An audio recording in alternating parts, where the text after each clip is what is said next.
Se és do Porto de verdade, do Porto que vive cada notícia como se fosse uma final, do Porto que sente o coração a acelerar quando a bola ainda nem rolou, então fica aqui comigo, porque o que vais ouvir agora é uma descarga de verdade que não vai passar em lado nenhum. 5 notícias. 5 bombas. 5 vezes em que o orgulho azul e branco é posto à prova. Umas pela dor, outras pela revolta, e uma que mexe com a alma como poucas. Há um médio que custou 10 milhões e que está de malas feitas, sem nunca ter mostrado nada.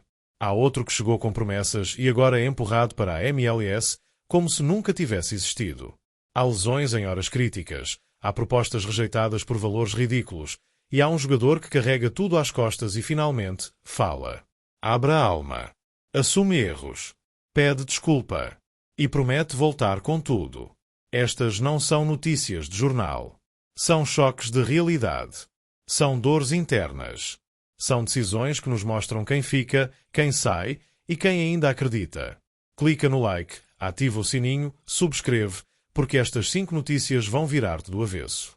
E o que está prestes a rebentar vai deixar-te a gritar por dentro.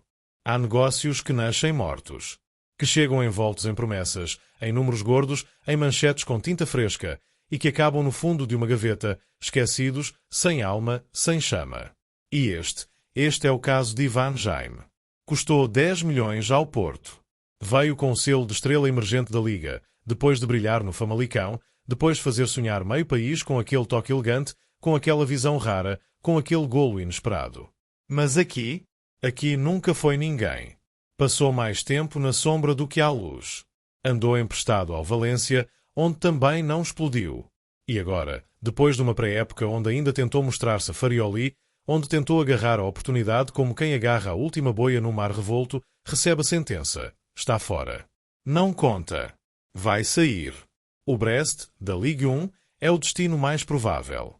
Um empréstimo com opção de compra está em cima da mesa. O Valência ainda espreitou a possibilidade de repetir a dose, mas não quer pagar o ordenado.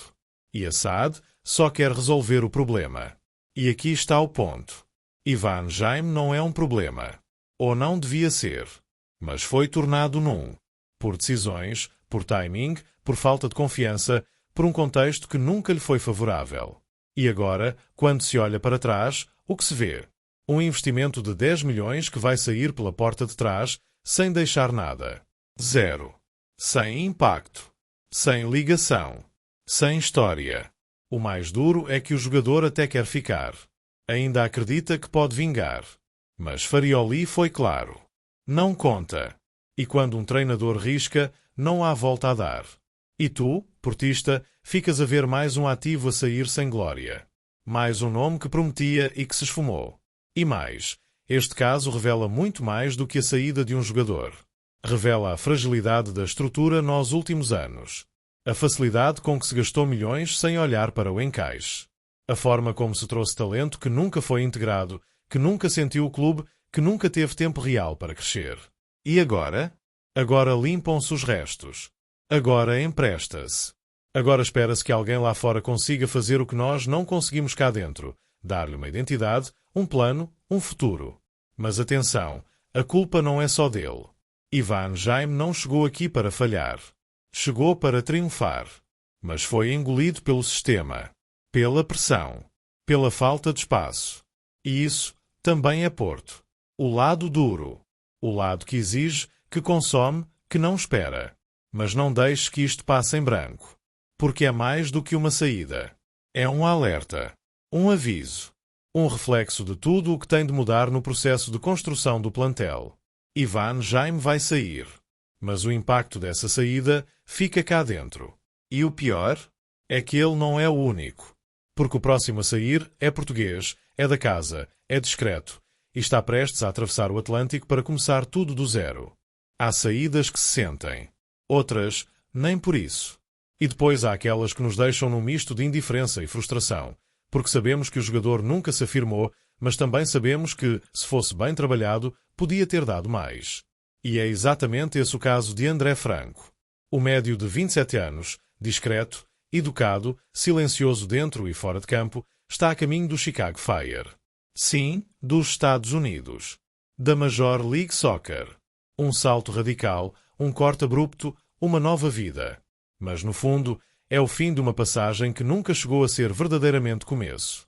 Chegou ao Porto com algum entusiasmo. Tinha sido destaque no Estoril. Tinha toque. Tinha visão. Tinha golo. Parecia ter o perfil ideal para ser moldado num meio-campo a Porto. Mas o tempo passou e nada.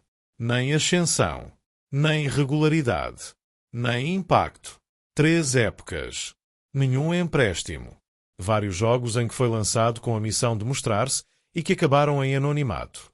E agora, depois de ver Farioli riscar o seu nome da lista de opções, depois de perceber que não há lugar para ele, nem como segunda linha, André Franco prepara-se para fechar o ciclo. Com o FC Porto a negociar com o Chicago Fire. Pode sair a título definitivo. Pode ir por empréstimo. A única certeza é que vai. E há aqui uma sensação que incomoda. Porque Franco nunca foi problema. Nunca criou ondas. Nunca se escondeu nos treinos. Sempre esteve lá. Sempre respeitou o grupo. E mesmo assim, nunca foi aposta firme. Nunca teve uma real oportunidade de construir-se como jogador do Porto. Será que lhe faltou mais atitude? Mais agressividade?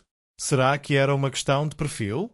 Ou será que, simplesmente, foi mais um talento que caiu na confusão de um clube que, nos últimos anos, perdeu o rumo no meio de tantos médios contratados sem critério? Tu sentes isso. Tu viste isso. A quantidade absurda de médios que passaram pelo clube nos últimos 5 anos. Uns ficaram, outros nem chegaram a calçar, outros foram emprestados e desapareceram. E Franco? Franco foi ficando, até que agora já ninguém se lembra dele. Mas atenção, ir para os Estados Unidos não é castigo. É oportunidade. É novo começo. É um campeonato onde pode brilhar, onde pode ser protagonista, onde pode jogar com liberdade. Pode até regressar um dia. Mas sai sem história no Dragão. Sai como tantos outros, pela porta lateral, sem aplausos, sem lágrimas, sem memória. E isso também magoa. Porque cada jogador que entra no clube devia sair com algo para contar. Com algo para deixar. Com algo que fique. E neste caso, fica muito pouco. A única coisa que fica mesmo é a sensação de que estamos a limpar o plantel com pressa. Com urgência. Com pouca cerimónia. A tirar nomes do caminho. A empurrar jogadores para fora. Como se fossem peças fora de lugar numa máquina que precisa de começar a funcionar, já. Mas há um problema maior a bater à porta.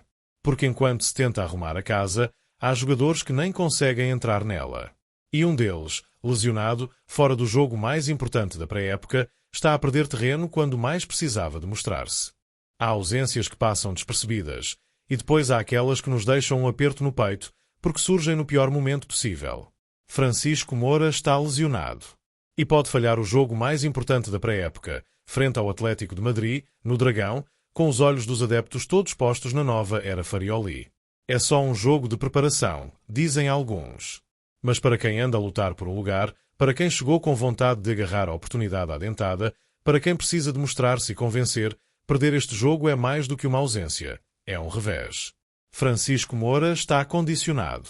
Ainda não recuperou. Não treinou com o grupo na sexta-feira. E tudo indica que vai mesmo ficar de fora do embate com os espanhóis. E tu sabes o que isso significa. Menos minutos, menos visibilidade, menos hipótese de conquistar o treinador. Numa altura em que Farioli está a testar esquemas, a rodar peças, a avaliar soluções para as alas, perder Moura, que podia ser opção tanto para lateral como para ala mais adiantado, é um rombo no plano. E ainda mais para o jogador, que precisa desesperadamente de se fixar num plantel onde a concorrência está ao rubro. Mas o problema vai além disso. Porque o jogo frente ao Atlético de Madrid não é só mais um teste. É o jogo de apresentação aos adeptos. É o primeiro grande momento desta nova era. É o ensaio geral antes do início oficial da temporada. É quando a exigência vai bater forte. É quando a crítica vai surgir ao mínimo erro. É quando se começa a perceber quem pode e quem não pode ser titular neste Porto. E Moura vai assistir das bancadas. Ou, pior, da sala de tratamentos. Não é culpa dele. Lesões acontecem. Mas a verdade é que o timing não podia ser pior. E tu, portista, ficas a pensar, será que vai recuperar a tempo da estreia no campeonato? Será que este arranque condicionado vai deixá-lo para trás? Será que Farioli vai continuar a contar com ele se outros começarem melhor? E há mais. porque enquanto Moura está fora, há outros a aproveitar. Diogo Fernandes, André Oliveira, Gabriel Braz e João Moreira vão jogar pela equipa B, sim, mas vão jogar. Vão somar minutos. Vão mostrar que estão prontos. E esse ritmo competitivo faz a diferença. O Porto está a preparar-se. Está a afinar as peças. Mas cada lesão, cada baixa, cada ausência, por mais pequena que seja, muda o puzzle. E neste momento, Farioli precisa de ver tudo. Precisa de testar todos. Precisa de tomar decisões com base no que vê, não no que lê no boletim clínico. Francisco Moura tem qualidade. Tem potencial. Mas tem que estar disponível. Tem que estar pronto. E esta lesão, mesmo que pequena, pode custar-lhe caro. Porque a máquina começa a andar. Os jogos sucedem-se. Os lugares apertam. E quem não estiver lá dentro, desde já, pode nunca mais entrar. E se achas que isso é duro, espera até veres o que aconteceu com outro jovem. Um que podia sair já. Que teve uma proposta concreta. Que foi avaliado e rejeitado. Por 1 milhão. Porque o Porto não está para saldos. E o nome dele é Domingos Andrade. Há jogadores que andam ali, naquele limbo estranho entre o quase e o ainda não. E Domingos Andrade é um desses casos. Um nome que já ouvimos, que já vimos com a camisola do Porto B, que já mostrou lampejos, mas que ainda não deu o salto. E mesmo assim, já recebe propostas. A mais recente veio da Turquia. Do Gustep. 1 milhão de euros em cima da mesa. Pronto. Pagamento feito. Mas a resposta da SAD foi clara. Não. 1 milhão? Por um internacional angolano de 22 anos? Um médio com margem, com físico, com presença em campo? A SAD disse que era curto. Que não chega. Que não se vende talento por trocos. E tu, portista, tens de pensar, isto é firmeza ou é só teimosia? Porque há aqui um dilema. Domingos Andrade não está perto da equipa principal. Mas também não é um nome descartável. Está naquela faixa de jogadores que pode crescer, que pode render, que pode até surpreender, se for bem trabalhado, se tiver espaço, se o deixarem jogar. Mas até agora não aconteceu. E por isso, quando vem um clube, mesmo que não seja de topo, com uma proposta concreta, séria, e com a possibilidade de manter parte do passe para o futuro, a decisão de recusar levanta perguntas. Será que contam com ele? Ou será que estão à espera de uma proposta maior, para não dizerem que o venderam por tostões? O problema aqui é que, enquanto se espera pela proposta certa, o jogador fica em suspenso. Fica num plantel B onde há cada vez mais miúdos a aparecer. Fica sem minutos, sem visibilidade, sem rumo. E é aqui que tu, como portista, tens de fazer o balanço.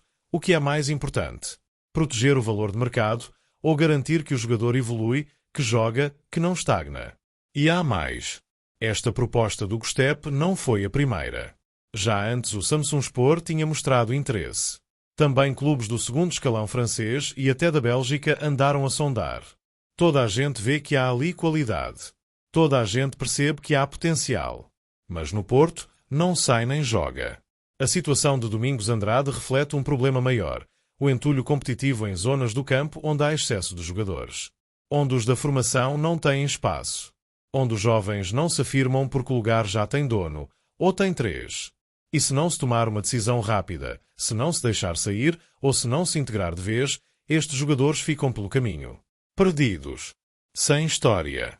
Sem futuro. A proposta de 1 milhão não serviu. O jogador continua no olival. Treina. Espera. E vê outros mais novos a aparecer. E tu perguntas, e ele? Vai jogar onde? É este o drama. É esta a corda bamba. Um jogador que podia sair, que podia evoluir, que podia render e que continua ali, à espera que decidam o que fazer com ele. Mas atenção, enquanto uns esperam, outros explodem.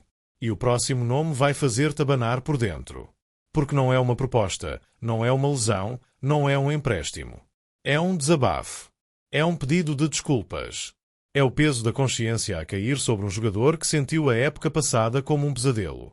E que agora quer voltar com a alma limpa. Há jogadores que falham porque não têm talento. Outros porque não têm cabeça. E depois há aqueles que têm tudo. Técnica, inteligência, entrega. Mas que, por dentro, estão a lutar contra um inimigo invisível. E esse foi o caso de Pepe na época passada.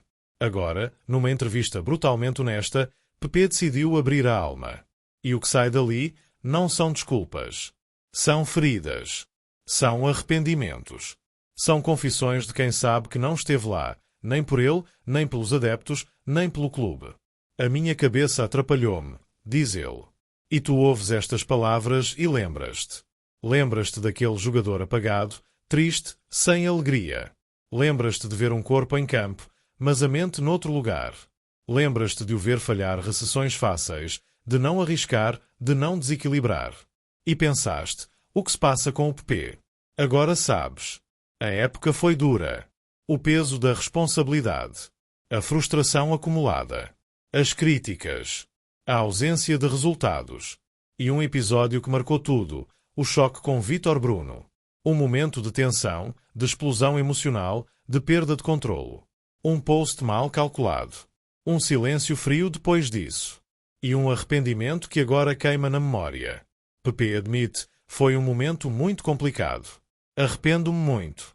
O Vítor sempre me ajudou. Sempre me apoiou. E eu falhei com ele. Com todos. Palavras duras. Mas necessárias. O mais incrível? Mesmo depois disso, mesmo com o balneário dividido, mesmo com o ambiente tenso, o grupo apoiou. Os colegas falaram com ele. Perceberam. Estenderam a mão. E ele percebeu também. Que tinha de mudar. Que tinha de crescer. Que tinha de deixar a tristeza para trás.